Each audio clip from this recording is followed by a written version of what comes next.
नमस्कार प्रिय दर्शकों, हाजिर हूँ आज पुनः एक बार आप सभी दर्शकों के सामने ज्योतिष से संबंधित एक योग को लेकर के। आज हम बात करने वाले हैं जन्म कुंडली में केदार योग किस प्रकार से बनता है यह और क्या इसके प्रभाव होने वाले हैं, व्यक्ति के जीवन में यह किस प्रकार से प्रभाव देता है, आज हम इसके बारे में जानने वाले हैं। तो प्रिय दर्शकों, सबसे पहले आपसे बता दूं कि इस जन्म कुंडली में 4 भावों में सभी ग्रह हों अथवा 4 राशियों में सभी ग्रह हों तो बनता है केदार योग। और ऐसा व्यक्ति अपने जीवन काल में यह केदार योग व्यक्ति के जीवन में भूमि से संबंधित वाहन, दाम्पत्य सुखद जीवन व्यतीत कराता है। अगर आपकी जन्म कुंडली में है यह योग तो निश्चिंत आप दाम्पत्य जीवन सुखमय व्यतीत करने वाले हैं।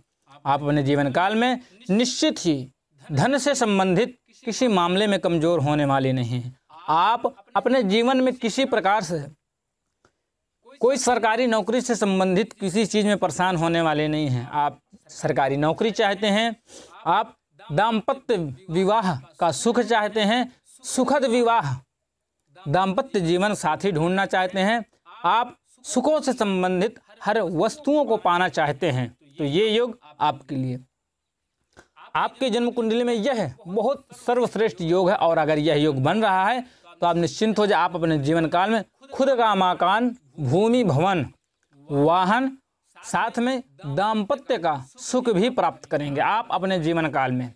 यह कोई निश्चिंत, यहाँ पर आपको किसी प्रकार की चिंता करने की आवश्यकता नहीं। यह योग पूर्णतः व्यक्ति के जीवन में सब कुछ उसे देने वाला हो जाता है। जन्म कुंडली में यह सर्वश्रेष्ठ योग है।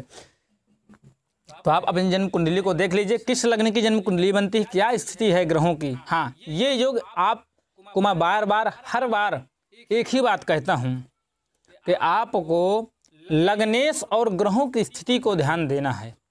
मान लीजिए आपकी जन्म कुंडली में यह योग बन रहा है, लेकिन उसके बाद भी आप कहेंगे पंडित जी आपने गलत बताया, मेरे जन्म कुंडली में यह योग बन रहा है लेकिन फिर भी मैं अपने जीवन काल में धनों से संबंधित धन के मामले में कमजोर हूँ, या मेरे जीवन काल में धन का संचय नहीं हो रहा, या मैं अचल संपत्ति का मालिक क्यों नहीं बन रहा अगर मेरे जन्म कुंडली में यह योग बन रहा है, या मैं अपने जीवन काल में खुद का मकान क्यों नहीं खरीद पा रहा, या मैं सरकारी नौकरी करना चाह रहा हूँ तो क्यों बाधाएं उत्पन्न हो रही हैं। अगर ये समस्या है, ये आपकी जन्म कुंडली में किसी और कारणों से ये योग अगर आपकी जन्म कुंडली बना तो वो आपको 100% देने वाला योग बन जाएगा। हाँ, ये आपके जन्म कुंडली में ग्रहों की स्थिति तय करेगी। इसका लाभ आपको कितना मिलना चाहिए, क्या मिलेगा, इस योग का लाभ आपको क्या मिलेगा।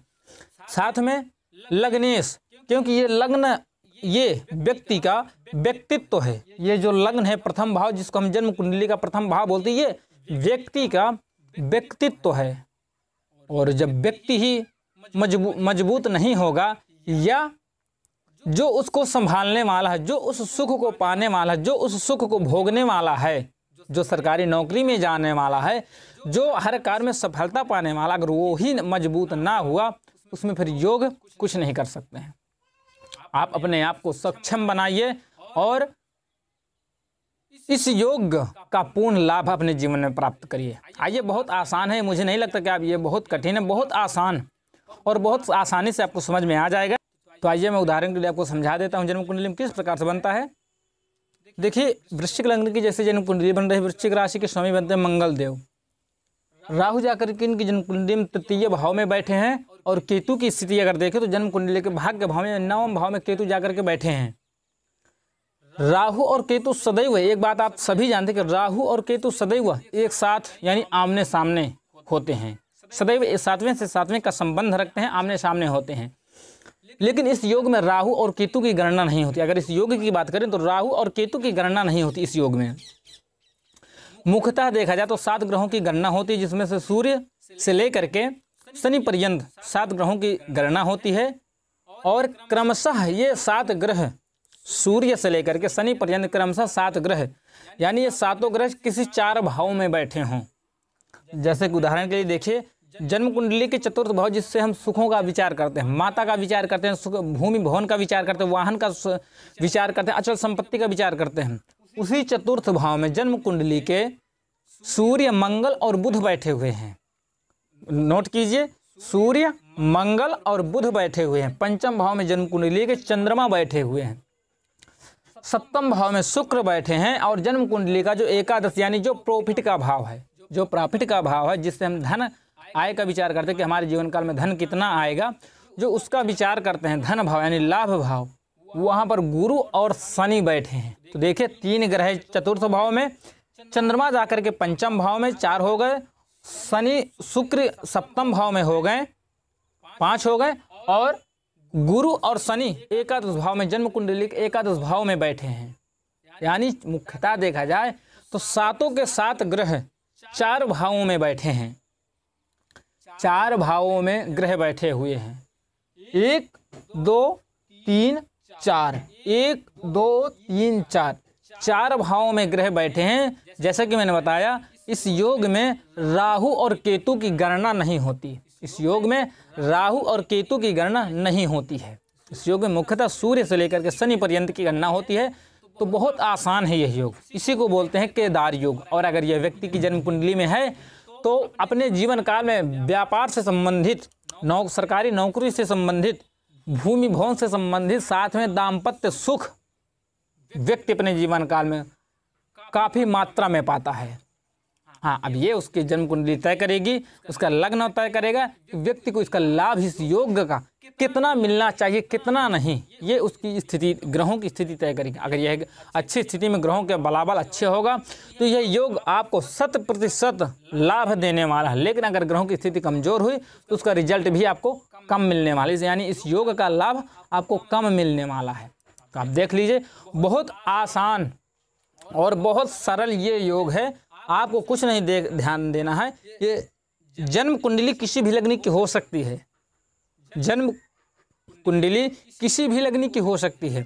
मुख्यतः इसमें क्या देखना है आपको, ये ग्रह भी किसी भी भाव में बैठ सकते हैं।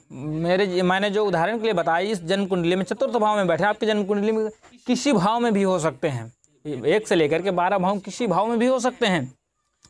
लेकिन मुख्यतः ये 4 भावों में सभी के सभी ग्रह होने चाहिए। किसी ग्रह भाव में 2 हो जाएं, या किसी भाव में 3 हो जाएं, या किसी भाव में 1 हो जाए, मुख्यतः 4 भावों में ग्रह होने चाहिए। तो ये योग बन जाता है केदार योग। आशा करता हूँ आपको समझ में आ गया होगा। तो आप भी अपना काम करते रहिए, वीडियो को लाइक करते रहिए, कमेंट करके बताते रहिए आपको कैसा कार्यक्रम लग रहा है, और चैनल को सब्सक्राइब करते रहिए साथ में। और जन्म कुंडली संबंधित अगर आप सवाल पूछना चाहते हैं, हम अपनी जन्म कुंडली का विश्लेषण करवाना चाहते हैं, तो कमेंट में अपनी जन्म की तारीख, जन्म का समय और जन्म स्थान, अपना नाम, साथ में अपने सवाल देना ना भूलें। क्योंकि जब आप सवाल देंगे, उन्हीं सवालों के आधार पर आपकी जन्म कुंडली का अध्ययन किया जाएगा। तो आशा करते हैं आपको समझ में आ गया होगा, कार्यक्रम भी आपको अच्छा लग रहा है। और अगर आपको कुछ नहीं समझ में आया तो आप पूछ सकते हैं, कमेंट कर सकते हैं। मैं समझाने का प्रयास आपको इसी प्रकार से वीडियो के माध्यम से अथवा आपको कमेंट में ही बताने का प्रयास करूंगा। तो आज के लिए बस इजाज़त दीजिए। कल पुनः एक बार आप सभी दर्शकों के सामने उपस्थित होऊंगा। तब तक के लिए नमस्कार।